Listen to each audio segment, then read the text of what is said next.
मंत्री चंद्रशेखर बावनकुळे बोलतायत, थेट जाऊयात.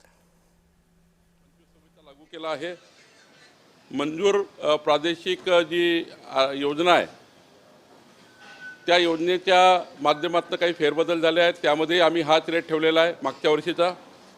सोबत काही त्या ठिकाणी गहाण मिळकती आहे, गावे आहे, जे आम्ही आयडेंटिफाय केले आणि मायक्रो झोन तयार केले. या मायक्रो झोनमध्ये सुद्धा आता तोच रेडी रेटणार राहणार आहे. आमचा विचार आहे पुढच्या काळात की मुंबई पुणे जे काही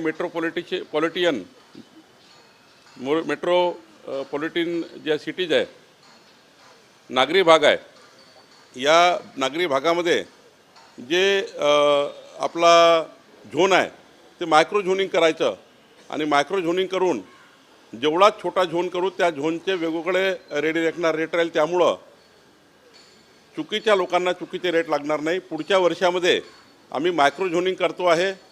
खास करून मुंबईमध्ये, उपनगरमध्ये, ठाणेमध्ये, पुणेमध्ये, नागपूरमध्ये, संभाजीनगरमध्ये या शहरात आम्ही आधी करू आणि इतर राज्यातही मग आपण मायक्रो झोनिंग करणार आहे. यामुळं अव्वाच्या सव्वा रेट प्रॉपर्टीवर लागणार नाही. ज्या प्रॉपर्टीचा जो रेट आहे त्याच प्रॉपर्टीचा तो लागेल.